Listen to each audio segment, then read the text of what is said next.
Bueno, el feocromocitoma es un tumor neuroendocrino de células cromafines. La incidencia en Estados Unidos se estudió que es de 2 a 8 casos cada 1 millón, o sea, es muy raro. La prevalencia va a ser de todos los pacientes que tengan hipertensión arterial, de un 0,2 a un 0,6 va a ser por esto. ¿Sí? Van a ser pacientes resistentes, que no se les va la hipertensión incluso con 3 drogas. El 90% son unilaterales derechos, son abdominales, en médula adrenal y son benignos. Y después tenemos la regla del 10, es 10% van a ser malignos, extraadrenales, en pediátricos, recurren, son familiares, son bilaterales o son incidentalomas, ¿sí? Es sencillo de acordarse. La clínica Excelente. van a ser, más que nada, hipertensión sostenida refractaria al tratamiento, en paroxismos por lo general, calor, hipertermia, sudoración, diaforesis, pérdida de peso, palpitaciones, temblor, flashing y cefalea. Esto va a ser porque este tipo de tumor secreta catecolaminas, a veces secreta noradrenalina, dopamina o algunos adrenalina. El diagnóstico se va a hacer con orina de 24 horas y plasma. Se van a buscar metanefrinas, catecolaminas y ácido vainillimandélico, que es el producto metabólico de la degradación de las catecolaminas. Para evaluar el riesgo vamos a hacer una buena preparación preparatoria de los pacientes, ¿sí? Estos pacientes van a hacer crisis hipertensivas severas, incluso sin tratamiento pueden tener hasta 80% de mortalidad. Se utilizan los criterios de Roisen para evaluar la eficacia del bloqueo alfa perioperatorio. A estos pacientes hay que prepararlos bien siempre antes de la cirugía, no pueden llegar a una cirugía sin tratamiento. Y los criterios de Roisen van a ser estos 4, ¿sí? Una TA, acá está mal puesto, pero después lo arreglo, mayor a 160-90, no, perdón, esta es la eficacia del bloqueo. El registro de TA tiene que ser menor a 160-90, 24 horas previas a la cirugía. Tiene que haber una ausencia de hipotensión ortostática si la TA es menor a 80-45. No debe haber cambios en el ST o en la T la semana previa a la cirugía. Y no debe haber más de 5 extrasístoles ventriculares por minuto en el paciente alfa bloqueado. ¿Sí? Según Roisen, la mortalidad de la cirugía de la resección disminuyó desde hasta un 45% de mortalidad que tenía antes a un 0 a 3% después de instaurar un tratamiento alfa efectivo. Se pueden combinar alfa y beta bloqueantes, a veces también, si con esto no alcanza, se usan bloqueantes de calcio. El bloqueo alfa tiene que comenzar 10 a 14 días antes y tiene que tomarse hasta el día de la cirugía. Esto va a normalizar los valores de TA y va a permitir que el paciente no esté depresionado de volumen. Disminuye el riesgo de infarto, de insuficiencia cardíaca, de arritmias, de taquicardia y de ACV. La indicación acá es mayor a 200-130 o hipertensión paroxística o un hematocrito mayor a 50%. Estos pacientes van a estar depresionados de volumen y todos. Tele. Y primero tiene que hacerse el bloqueo alfa y luego el bloqueo beta. Sí, Se quedó en la primera diapositiva. Emma. Que se quedó en la primera diapositiva. ¿Escuchás? No, no te puedo creer. Sí. Sí, No yo te pasa escucho, ¿vos nada. me escuchás? Sí. Sí, pero yo la estoy pasando y si no pasa estamos en problemas. Claro, se No, compartió el Power en vez de la que estás viendo vos. mira, a ver, dame un segundo. Déjame Sí. ver. Este es. ¿Este? No, a ver, pone el otro. Ahora que ven, Ahí. ¿se Ahora pasan? sí. Sí. Ok. Bueno, Sí, nada, ¿dónde estas son estás? las anteriores, que ya lo Ujú. hablamos, Sí. esto. Bueno, y después, estábamos diciendo lo más importante, que el bloqueo alfa tiene que ser previo al bloqueo beta si es que se necesita bloqueo beta.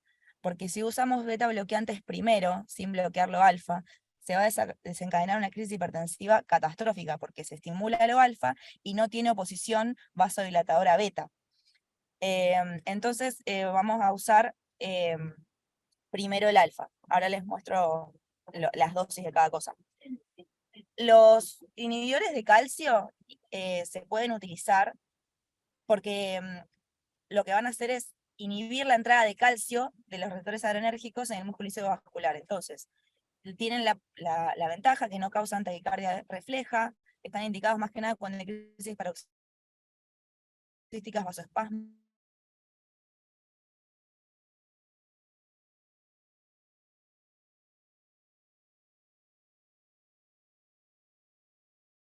Vamos a usar 2 drogas particularmente, el prazosin y la fenoxibenzamina. De estos dos, el mejor va a ser el prazosin, ¿sí? ¿Se escucha bien? Porque me está diciendo que tengo mal internet. Bueno, el prazosin es alfa 1 selectivo. a la diferencia de la fenoxi, que es alfa 1 y 2. La duración es de 2 a 4 horas, esta es la dosis, de 8 a 12 miligramos día. Tiene como ventaja que no genera tanta hipotensión posoperatoria y no genera taquicardia refleja. Las desventajas es que la hipotensión al principio va a ser muy severa y que puede generar síncopes. La fenoxibenzamina, habíamos dicho alfa 1, alfa 2, la duración de acción es muy larga, 24 a 36 horas, y genera taquicardia refleja, somnolencia e hipotensión posoperatoria. En cuanto al bloqueo beta, no todos los pacientes lo van a recibir, más que nada los pacientes que tengan arritmias, más que nada taquiarritmias, y siempre luego el bloqueo alfa. Tener precaución en las miocardiopatías generadas por catecolaminas, porque se puede generar edema pulmonar. Las indicaciones van a ser frecuencia cardíaca mayor a 130 o mayor a 110 después de un bloqueo alfa, arritmias de geminismo, en los tumores que sean secretores de adrenalina y en pacientes que presenten además angina de pecho. Y se pueden usar todos estos 4. En el hospital tenemos propanolol y tenemos la betalol, pero vamos a tener que pedir esmolol. ¿Tenemos también? Para las cardio. Ah, bueno, listo, tenemos esmolol, va a haber que sacarlo del cajón y usarlo porque está indicado, más que nada para el intraoperatorio. La evaluación preanestésica tiene que ser muy completa, más que nada vamos a buscar que tenga un electrodosis de derivaciones y un ecocardiograma. Acá vamos a buscar hipertrofia del ventrículo izquierdo, bloqueos de rama, signos de isquemia, y en el ecocardio vamos a buscar más que nada la función sistólica y diastólica, la función valvular, presencia de cardiomiopatías inducidas por catecolaminas e insuficiencia cardíaca. En la radiografía detrás podemos ver cardiomegalia o edema pulmonar, y el laboratorio nos va a importar mucho más que nada el medio interno, ¿sí? Bueno, después lo que podemos encontrar es hipertrofia, ya lo hablamos, y más que nada podríamos, o sea, es cosa rara, muy rara, el cromocitoma puede estar cardíaco primario, extremadamente raro. Y el edema pulmonar puede estar porque las catecolaminas estimulan la secreción de factores endoteliales que son proinflamatorios y pueden generar hipertensión pulmonar. El abordaje quirúrgico, hay diferentes tipos. Acá esta paciente va a hacer un abordaje abierto, ¿verdad? Bueno, el laparoscópico generaba más ventaja, pero bueno, por lo que estuvimos viendo de esta paciente no va a ser así. Pero bueno, hay que saber que lo ideal sería eso. Y el manejo anestésico, vamos a hacer una técnica combinada con la epidural torácica media o baja, más que nada a nivel de T10 o T2L1, más una anestesia general, dando antagonistas adrenérgicos para el control de la respuesta a la manipulación del tumor. Esta técnica permite la administración de clonidina intratecal, que es alfa bloqueante, que está recomendada para esta clase de cirugía, y disminuye el consumo de opioides postoperatorio. Más que nada porque nosotros lo que más utilizamos es morfina y no se recomienda la morfina porque libera histamina. En cuanto al manejo, tenemos que tener bien claro cuáles son los momentos clave de la cirugía en los cuales no nos podemos distraer ni un segundo. Es durante la intubación, la laringoscopía no puede generar, o sea, tiene que estar en un muy buen plano. En el momento de la insuflación del neumoperitoneo, todos los momentos en los que ellos manipulen el tumor, las complicaciones hemorrágicas que puede tener, porque el tumor está muy cerca de los vasos renales, y el momento de la ligadura tumoral, en donde se nos va a ir un paciente que tendía a la hipertensión, que va a tender ahora a la hipotensión y a la depresión de volumen, o sea, se nos puede ir muy rápido al pasto. Y en este momento es muy importante la comunicación con los cirujanos, ¿sí? O sea, sí, todo el tiempo hay que comunicarse con los cirujanos, o sea, no tenemos que, o sea, tenemos que intentar, obviamente, con la arterial, ¿sí? Y bueno, todo esto, lo demás, y el Swan-Ganz no está indicado salvo que tenga insuficiencia cardíaca o la presencia de miocardiopatía por catecolaminas. También está indicado el ecotransesofágico intraoperatorio, es algo útil, pero no es que es indispensable.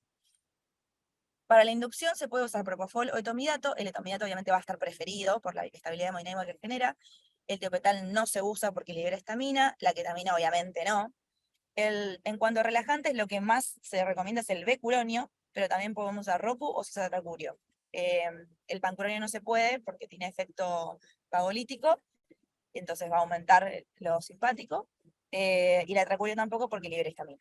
Los gases, el que más está recomendado es el sevoflurano, porque el alotano genera arritmias y el isoflurano genera robo coronario. Y en cuanto a la analgesia, para la largada se puede hacer fentanilo o alfentanilo, y renfentanilo también. Bueno, la laringoscopía hay que hacerlo en buen plano. Se puede administrar fentanilo, lidocaína y esmolol antes de la laringoscopía, ¿sí? Se puede también tener una infusión de NTG, nicardipina o nitroprusiato para evitar la respuesta simpática del estímulo de la laringoscopía. La doxiciclina no se va a utilizar, ¿sí? Y bueno, esto ya lo habíamos hablado, lo demás. Después, durante la cirugía, el manejo de la hemodinamia del paciente va a ser intensivo, ¿sí?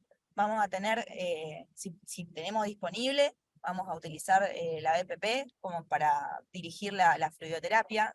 De todas formas, la fluidoterapia, si bien se recomienda que sea dirigida a objetivos, por lo general es más que nada libre. Nunca vamos a utilizar una fluidoterapia restrictiva, porque estos pacientes habíamos hablado que estaban muy presionados de volumen, salvo en el caso de que el paciente esté con edema pulmonar. En ese caso sí, vamos a hacer dirigida a objetivos más rigurosa, ¿sí? Bueno, en cuanto al momento de la manipulación tumoral, es el momento donde más inestabilidad va a haber, ¿sí? Puede haber reducción del gasto cardíaco, disfunción sistólica y astólica del ventrículo izquierdo, y según el tipo de tumor que sea, si se secreta noradrenalina o adrenalina, se manifiesta con bradicardia, más hipotensión si es con noradrenalina, o taquicardia, taquiarritmias e hipertensión si libera adrenalina. En esta crisis se recomienda profundizar el plano anestésico, utilizar vasodilatadores como nitroglicemia y nitroprusiato, y beta-bloqueantes de acción corta, como el esmolol, para el control de la frecuencia cardíaca. También se recomiendan bolos de sulfato de magnesio de a 1 a 3 gramos en el momento de la manipulación del tumor, ¿sí? Y también vamos a tener que hacer controles muy frecuentes de glucemia, porque el exceso de catecolaminas puede generar hiperglucemias que van a requerir infusión continua de insulina. Después de la ligadura va a venir el momento de la hipotensión, ¿sí? Deja de haber catecolaminas, el paciente por lo general va a estar depresionado de volumen, salvo que le hayamos repuesto lo suficiente, pudo haber habido sangrado, los agentes anestésicos vasodilatan, entonces la hipotensión va a ser muy difícil de tratar y puede llegar a ser refractaria, ¿sí? Entonces, es importante hablar con el cirujano para que ellos nos diga cuándo están por ligar, que nos dé tiempo a nosotros de hacer un bolo de líquido de cristaloides, ¿sí? Se pueden llegar a pasar de 2 a 3 litros de fluidos, y en este momento se suspenden las infusiones de NTG, de nitroprusiato o de beta bloqueantes, lo que tengamos pasando, la disminuimos, ¿sí? O la cortamos. Porque eso se vio que es mucho más efectivo que agarrar y prenderle la nora. Es preferible lo anterior. Si la hipotensión no cede, consideramos colocar un ecotransesofágico para evaluar el llenado ventricular, y los que podemos utilizar como vasopresores van a ser la noradrenalina, la vasopresina y como última opción la dopamina. En el shock refractario podemos utilizar azul de metileno, y en cuanto a resecciones bilaterales, tenemos que acordarnos de hacerle una carga de hidrocortisona para evitar una crisis addisoniana que se nos solape en todo el cuadro clínico. En cuanto al sulfato de magnesio, que no estamos tan acostumbrados a usarlo, vamos a usarlo porque inhibe la liberación de catecolaminas. Vamos a usar un bolo inicial de 40 a 60 miligramos kilo. Podemos mantener una infusión de 1 a 2 gramos hora. Va a ser muy útil en pacientes con que tengan QT prolongado. Esperemos que jamás nos pase, pero si llega a pasar que hace una torzada de puntas, le damos 1 a 2 gramos en bolo. Y lo que había dicho antes, durante la manipulación del tumor, se recomiendan hacer bolos de a 1 a 2 gramos.